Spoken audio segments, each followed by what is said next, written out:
کا locus of control اندر نہیں ہوتا. لوکس آف کنٹرول کا مطلب یہ ہے کہ وٹ کنٹرولز یو. کچھ لوگوں کا لوکس آف کنٹرول باہر ہوتا ہے. اس کا مطلب ہے کہ ظاہری عوامل ان کے اوپر اثر ڈالتے ہیں، وہ ظاہری عوامل کے نتیجے میں متاثر ہوتے ہیں. بسم اللہ الرحمن الرحیم. ایک اور غزل ہے، یہ چھوٹی بہر کی غزل ہے، یہ میں آپ کے ساتھ شیئر کرتا ہوں. یہ غزل بیسیکلی جو انسان کی زندگی میں آنے والے مختلف طرح کے غم دوراں ہوتے ہیں ان کے حوالے سے ہے. آپ اپنی زندگی میں کس کس طرح کی چیزوں کو محسوس کرتے ہیں، خاص طور پہ جب آپ یہ محسوس کرتے ہیں کہ وقت گزر رہا ہے، زندگی تھوڑی رہتی جا رہی ہے، اس حوالے سے ہے. یہ میں آپ کو سناتا ہوں. اس کا مطلب ہے کہ نفرتیں، درد، خوف، پیار میاں. نفرتیں، درد، خوف، پیار میاں، چھوڑ اب زندگی گزار میاں. جب آپ کو یہ احساس ہو جاتا ہے کہ سورج نصف النہار سے آگے گزر گیا،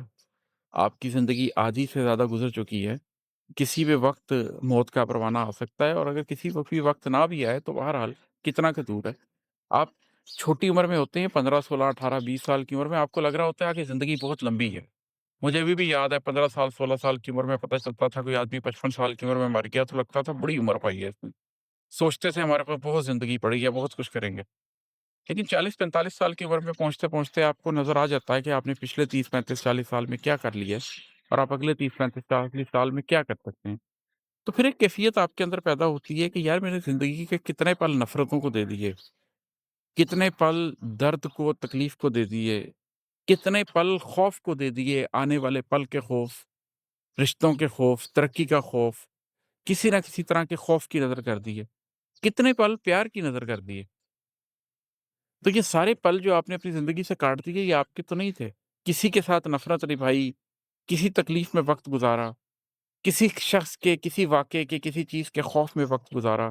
کسی شخص کی، کسی چیز کی محبت میں وقت گزارا، زندگی تو گزاری ہی نہیں. تو جب آپ کو یہ احساس ہوتا ہے تو پھر آپ ایک دفعہ اپنے آپ سے رک کر کہتے ہیں کہ نفرتیں، درد، خوف، پیار میاں، چھوڑ اب زندگی گزار میاں. اپنی زندگی کی طرف دھیان دے. زندگی کے جو پل ہیں ان میں سے کچھ کشید کر لے، کچھ حاصل کر لے جو تو زندگی سے حاصل کرنا چاہتا. اور ہے کہ تیرا ماتھا بھی داغدار میاں، تیرا ماتھا بھی داغدار میاں، میرا دامن بھی تار تار میاں.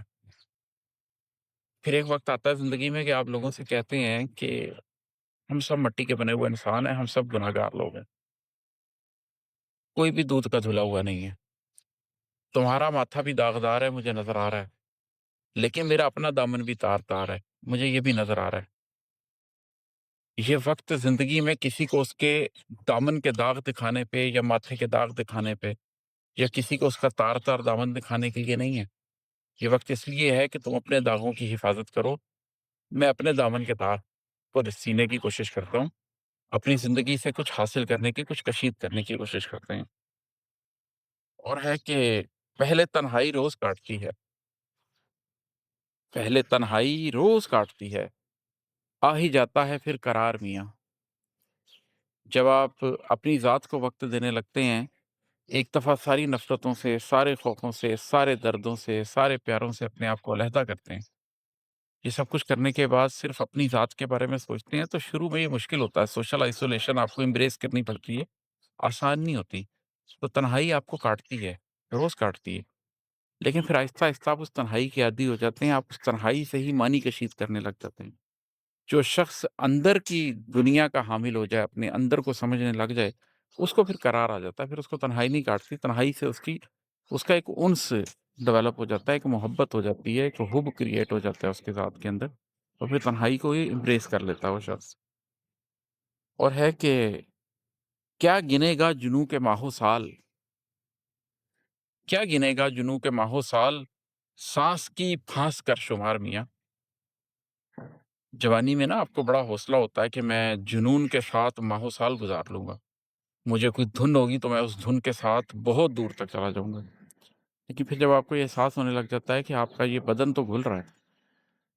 آپ تو رفتہ رفتہ مٹی ہو رہے ہیں، ابھی سانسیں باقی ہیں، لیکن چہرے پہ جھریاں تو آ رہی ہیں،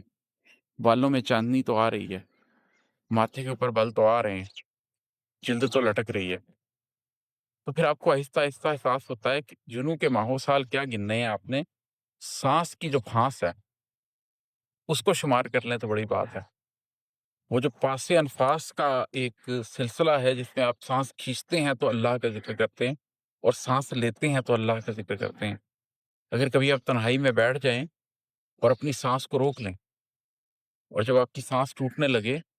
تو اللہ کا شکر ادا کرتے ہوئے اس سانس کو کھینچیں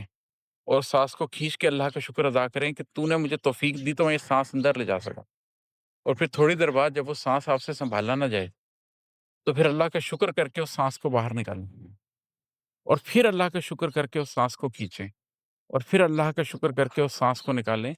تو آپ کو احساس ہوگا کہ یہ جو پاس انفاس کا پورا عمل ہے جس میں آپ اللہ کا ذکر کرتے ہوئے سانس کھینچتے ہیں اور اللہ کا ذکر کرتے ہوئے سانس نکالتے ہیں، اور اس سانس کے ایسے چلنے کے نتیجے میں آپ کو ایک پھانس محسوس ہوتی ہے شروع میں، آپ کو ایک ہیبت محسوس ہوتی ہے، آپ کو ایک خوف محسوس ہوتا ہے کہ میں صرف اس سے ایک سانس کی ماروں، ایک سانس نہ کھینچ سکا تو گیا، ایک سانس نہ نکال سکا تو گیا۔ تو یہ جو سانس کی پھانس آپ کے اندر پھنس جاتی ہے، پھر اس کی حقیقت جب آپ جاننے کے لیے نکلتے ہیں، پھر جنوں کے ماہو سال کا حفاظت نہیں کر رہے ہوتے، پھر آپ اپنے لمحے لمحے کی حفاظت کر رہے ہوتے ہیں،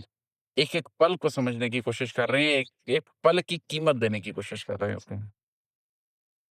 اور ہے کہ منتظر ہے لحد ہماری اب، منتظر ہے لحد ہماری اب کسے کس کا انتظار میاں۔ پھر ایک یہ کیفیت بھی پیدا ہوتی ہے کہ آپ کو احساس ہوتا ہے کہ میری قبر میری لحد مجھے پکار رہی ہے، صبح و شام پکار رہی ہے، صبح و شام مجھے یاد کر رہی ہے۔ ہر چڑھتے سورج کے ساتھ ایک کم سورج رہ گیا ہے میرے اور میری قبر کے درمیان، ہر ڈوبتے سورج کے ساتھ ایک کم رات رہ گئی ہے میرے اور میری قبر کے درمیان، ہر سانس کے ساتھ ایک کم سانس رہ گئی ہے، ہر ساتھ کے ساتھ ایک کم ساتھ رہ گئی ہے، ہر گھڑی کے ساتھ ایک کم گھڑی رہ گئی ہے۔ تو پھر آپ کو کسی کا انتظار نہیں رہتا، پھر آپ اپنے اور اپنے اللہ کے رشتے کے درمیان سوچ رہے ہوتے ہیں، پھر آپ یہ نہیں سوچ رہے ہوتے کہ کوئی شخص 1 گھنٹے بعد آئے گا اور کون کل آئے گا اور کون پرسوں آئے گا، اس لیے آپ کو تو اپنی پڑی ہوتی ہے۔ اگر آپ کو اس دنیا میں ہی اپنی پڑ جائے اور آپ روز محشر کے انتظار میں لگ جائیں اور ایک ایک پل کی حفاظت کرنے لگ جائیں، تو پھر اس دنیا میں کس کا انتظار رہتا ہے؟ جیسے روز محشر میں کسی کو کسی کا خیال نہیں ہوگا، آپ کو بھی کسی کا خیال نہیں ہوگا، آپ صرف اپنے بارے میں سوچ رہے ہوں گے، اپنی ذات کو بچا رہے ہوں گے، اور دوسرے کا بھی خیال ہوگا تو اس لیے ہوگا کہ خود کو بچانے کے لیے ضروری ہے کہ دوسرے کو بچانے کی بھی میں فکر کروں۔ منتظر ہے لحد ہماری اب کسے کس کا انتظار میاں، اور ہے کہ میری تشکیل جاں کا محور ہے، میری تشکیل جاں کا محور ہے میرے اندر کا انتشار میاں۔ یہ جو انتشار ہے اس میں بڑی قوت ہوتی ہے، یہ انتشار آپ کو برباد بھی کر سکتا ہے، یہ انتشار آپ کو جوڑ بھی سکتا ہے۔ جب آپ زندگی میں اس لمحے پہ پہنچیں جب آپ کے اندر کا انتشار آپ کو ریزہ ریزہ کر رہا ہو، تو کوئی شخص ہے جو اس میں ڈھہ جاتا ہے، اور کوئی شخص ہے جو اپنے اندر کو ریزہ ریزہ ہونے کا تماشا دیکھتا ہے اور پھر اپنے آپ کو مٹی مٹی ہوتے دیکھتا ہے اور پھر اپنی تشکیل نو کرتا ہے، اپنی ذات کو ریزہ ریزہ ہونے کے بعد اپنی پرانی ذات کو بھول جاتا ہے، اپنی زندگی کے ہر گناہ و ثواب کو بھول جاتا ہے، اپنی زندگی کی پرانی معنویت کو، پرانی مقصدیت کو بھول جاتا ہے اور کہتا ہے کہ میں اپنی تشکیل نو کروں گا۔ میری تشکیل جاں کا محور ہے میرے اندر کا انتشار میاں، یہ جو اندر کا انتشار ہے اسی نے تو مجھے توڑا، اسی کے نتیجے میں تو میں ریزہ ریزہ ہوا، اسی کے نتیجے میں تو پھر میں نے یہ فیصلہ کیا کہ اب میں اس مٹی کو دوبارہ گوندوں گا، اس مٹی کو دوبارہ گوند کر اس کی تشکیل پھر کروں گا، اپنی ذات کو ریکنسٹرکٹ کروں گا، ری بلڈ کروں گا۔ سیلف ٹرانسفارمیشن اسی کو تو کہتے ہیں، خود کو برباد کر کے دوبارہ بنانا، اپنے ماضی کو کاٹ کے اپنی تشکیل نو کرنا، اگر کسی سے زیادتی کی تھی اس سے معافی مانگ لینا، اگر کسی کا حق مارا تھا تو اس کا حق ادا کر دینا، اگر کوئی گناہ کیا تھا تو اس سے تائب ہو جانا، اپنی زندگی کے ماضی سے قطع تعلق کر کے اپنی ایک نئی زندگی کی تشکیل کرنا۔ تو میری تشکیل ہے جہاں کا محور ہے میرے اندر کا انتشار میاں، یہ میں اپنے بارے میں تو واضح طور پہ کہہ سکتا ہوں کہ میرے اندر ایک انتشار تھا، اور اس انتشار کے نتیجے میں وہ شخص جس کو آج سے 12 13 15 سال پہلے لوگ جانتے تھے وہ اب ایگزسٹ ہی نہیں کرتا، وہ ختم ہو چکا ہے، اس کی جگہ ایک نیا شخص تشکیل ہوا ہے، اور اس شخص کی تشکیل میں نے خود کی ہے، اس شخص کی تشکیل کے اوپر میں نے خود محنت کی ہے اللہ کی برکت سے، اس کے علاوہ کوئی شخص اس میں شامل نہیں رہا، اور ہے کہ تیرے آنے سے بے سکون ہوا، تیرے آنے سے بے سکون ہوا، تیرے جانے سے بے قرار میاں۔ یہ ایک بڑی پرانی کیفیت کو ظاہر کرتا ہے۔ یہ جو اوپر میں نے آپ کو شعر بتایا یہ اس کا اینٹیتھیسس ہے کہ جب آپ کا لوکس آف کنٹرول اندر نہیں ہوتا۔ لوکس آف کنٹرول کا مطلب یہ ہے کہ وٹ کنٹرولز یو۔ کچھ لوگوں کا لوکس آف کنٹرول باہر ہوتا ہے۔ اس کا مطلب ہے کہ ظاہری عوامل ان کے اوپر اثر ڈالتے ہیں، وہ ظاہری عوامل کے نتیجے میں متاثر ہوتے ہیں۔ کچھ کا لوکس آف کنٹرول اندر ہوتا ہے، وہ اندرونی عوامل کے نتیجے میں متاثر ہوتے ہیں، ان کا اندر ان کو تبدیل کرتا ہے۔ تو جب آپ کا لوکس آف کنٹرول باہر ہوتا ہے تو وہ چیزیں جو آپ کے اختیار میں نہیں ہیں وہ آپ کو بے سکون کرتی ہیں، لیکن جب آپ کا لوکس آف کنٹرول اندر ہوتا ہے تو پھر باہر کی کوئی چیز آپ کو ڈسٹرب نہیں کر سکتی، پھر آپ کے اندر سے قرار اور بے قراری پھوٹتی ہے۔ تو میری زندگی میں ایک ایسا وقت بھی تھا کہ تیرے آنے سے بے سکون ہوا، تیرے جانے سے بے قرار ہوا۔ کوئی شخص آتا تھا تو اس سے سکون ملتا تھا، کوئی جاتا تھا تو اس سے بے قراری ہوتی تھی، مگر پھر میں اس راستے کو بہت پیچھے چھوڑایا۔ پھر میں نے اس بات کی حقیقت کو جان لیا کہ انسان نے صرف تنہائی میں اپنے اللہ کے ساتھ جینا ہوتا ہے، کسی کے آنے یا جانے سے آپ کو فرق نہیں پڑتا۔ اور ہے کہ میرے اندر نہیں بسو اے دوست، میرے اندر نہیں بسو اے دوست، یہ ہے اجڑا ہوا دیار میاں۔ پھر یہ جو میں نے آپ کو پچھلا شعر سنایا اسی کے تواتر میں کئی دفعہ یہ ہوتا ہے کہ جب آپ پہلی دفعہ عزلت نشینی اختیار کرتے ہیں، پہلے ہی دن سیلف ٹرانسفارمیشن نہیں ہو جاتی۔ میں نے آپ کو اوپر ذکر کر کے بتایا ہے کہ پہلے تو انتشار ہوتا ہے اور آپ ریزہ ریزہ ہوتے ہیں، آپ کے اندر سب کچھ بکھر جاتا ہے، آپ ایک اجڑی ہوئی چیز بن جاتے ہیں، اجڑا ہوا دیار بن جاتے ہیں۔ جب اینٹیں ہی توڑ دیں آپ نے گھر کی، جب آپ نے اس کو پاش پاش کر دیا تو کیا بچے گا؟ تو پھر کوئی آپ کے پاس آتا بھی ہے تو آپ اس سے کہتے ہیں کہ یار ابھی نہیں، ابھی نہ میں پرانے والا انسان ہوں نہ میں نئے والا انسان ہوں، ابھی تو مجھے کچھ عزلت نشینی کے سال گزارنے ہیں، ابھی تو مجھے کچھ مدین کے سال گزارنے ہیں، ابھی تو مجھے یوسف علیہ السلام کی طرح کچھ زندان کے ساتھ سال گزارنے ہیں۔ تو میرے اندر نہیں بسو ہے دوست، یہ اجڑا ہوا دیار میاں۔ جو شخص نہ ادھر کا ہو نہ ادھر کا ہو اس کے اندر کسی کو نہیں بسنا چاہیے، اس شخص کو خود ہی کہہ دینا چاہیے کہ کچھ عرصے کے لیے مجھے اکیلا چھوڑ دو، نہ میں وہ ہوں جو میں نے تھا، نہ میں وہ ہوں جو میں نے بننا ہے، پہلے مجھے وہ بن جانے دو۔ ماضی میں ہوں نہیں، مستقبل میں ابھی بنا نہیں ہوں۔ پھر وہ مستقبل بننے کے بعد آپ لوگوں کو دعوت دیتے ہیں کہ ہاں آؤ میرے پاس آؤ، کچھ عرصہ آپ بالکل تنہائی میں گزارتے ہیں۔ نفس کا بوجھ لاد بیٹھا تھا، زندگی بن گئی تھی بار میاں۔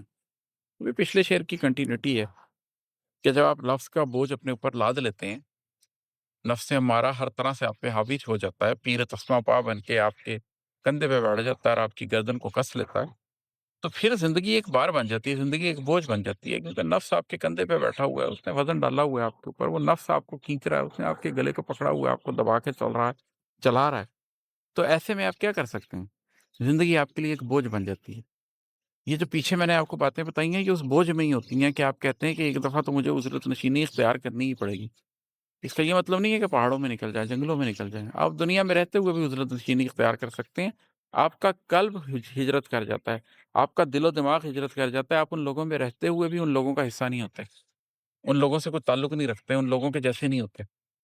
تو جب نفس کا بوجھ لاج بیٹھے اور زندگی ایک بار بن جائے تو اس بار کو اٹھانا تو پڑتا ہے، پھر کسی نہ کسی جگہ تک لے کے جانا تو پڑتا ہے، نہیں تو نفس ہمارا آپ کو لے جاتا ہے۔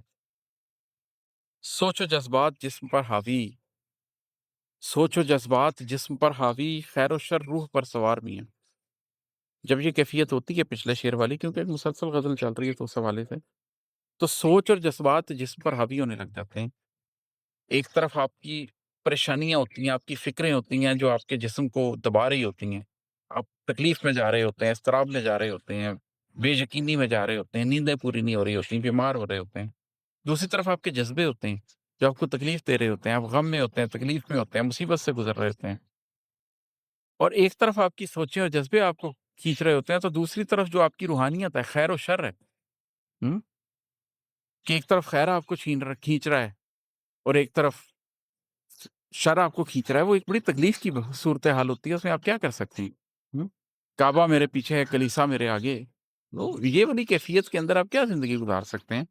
تو جب آپ کے اوپر سوچ اور جذبات حاوی ہو جائیں اور خیر و شر آپ کی روح کے اوپر سوار ہو جائے، آپ مینٹلی، فزیکلی، ایموشنلی اور اسپرچولی ہر طرح سے بیمار محسوس کر رہے ہیں، تو آپ کی کیا کیفیت ہو جاتی ہے؟ کیونکہ سوچ آپ کی مینٹل فیکلٹی کی بات کر رہی ہے، جذبے آپ کی ہارٹ کی، آپ کی ایموشنل فیکلٹی کی بات کر رہے ہیں،